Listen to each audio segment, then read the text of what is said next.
Etobicoke is the heart of Ford Nation. The political movement first made waves during Rob Ford's Toronto mayoral campaign in 2010. Now, as Doug Ford vies for the top job in provincial politics, he's relying on the same support his brother cultivated. I went to take a closer look at who makes up Ford Nation in Ontario. Tens of thousands. Ontario Conservative Party leader Doug Ford brands himself as a man for the people. To the people of Ontario, I say relief is on its way. You know me, I'm for the little guy. Our government comes into power. A new day will dawn, a day of prosperity, a day of opportunity. I'm gonna be Doug. I can't change. I'm just gonna be an average person. And for the most part, it's worked, thanks in part to catchy slogans, his relatability, and family name. But who are his supporters? Who is Ford Nation? For that, you have to go back to Doug's late brother, Rob Ford. This is going to be outright war in the next election. As city councillor, Rob Ford represented Etobicoke North, the home base for Ford Nation, for 10 years. He served one term as mayor in 2010 that could only be described as tumultuous. He ran on ending the gravy train and curbing City Hall spending. He was brash, unapologetic, and made international headlines. I guess they don't talk about all the money I've saved, how we straightened up the city. They say you didn't save money. They say it's something you say. He co-hosted Ford Nation, a televised opinion talk show with his strongest ally at City Hall, his older brother Doug. Ford Nation, I'm Mayor Rob Ford. The show was scrapped after only one episode, but Ford Nation was gearing up for another election. Rob Ford was forced to withdraw from his re-election campaign during the mayoral race in 2014 after being diagnosed with a rare form of cancer. Doug entered the race in his place.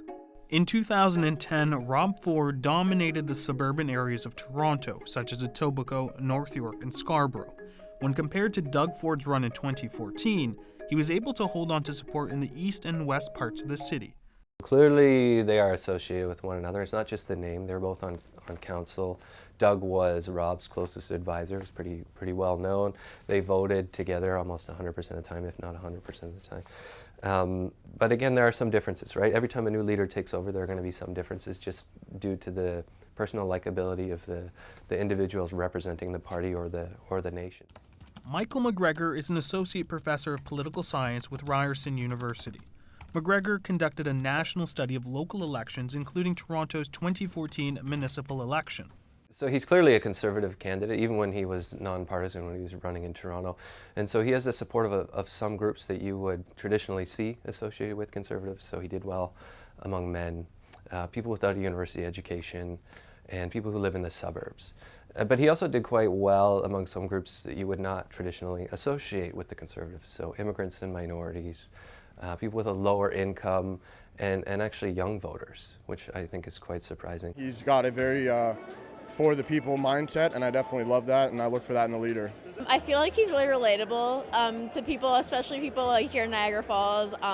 All the people support that he wants to give money back to the community and not just keep it for himself. Well, I just started renting my own house, and my name's on the hydro bill, so I'm really looking forward to not having to pay as much for hydro. Ford comes from a political dynasty. His father, Doug Ford Sr., served one term as an MPP. And before jumping into politics, Doug Ford Jr. was at the helm of a multi-million-dollar company. They've done a great job of positioning themselves as outsiders. But how far does the Ford Nation banner carry? In an on-pulse poll, 5% of the 4,000 Ontarians surveyed identified as members of Ford Nation. Another 25% said they didn't identify with the brand but are fans of Ford Nation, while 51% rejected the label outright. Men were more likely to identify with Ford Nation, particularly men 60 and older. Past PC voters who identified as being on the right of the political spectrum were more likely to be a part of Ford Nation than others.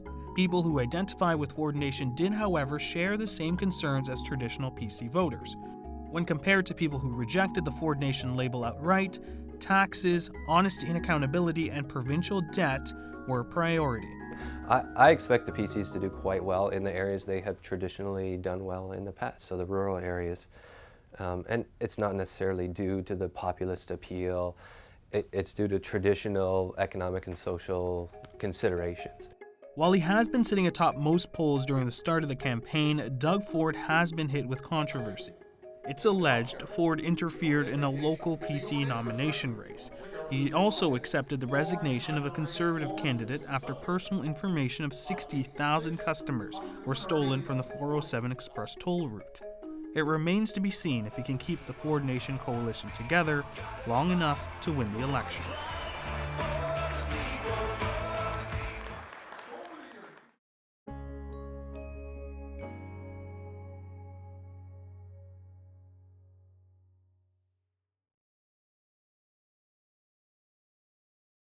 The Agenda with Steve Bacon is brought to you by the Chartered Professional Accountants of Ontario, helping businesses stay on the right side of change with strategic thinking, insightful decisions, and business leadership. Are you on the right side of change? Ask an Ontario CPA.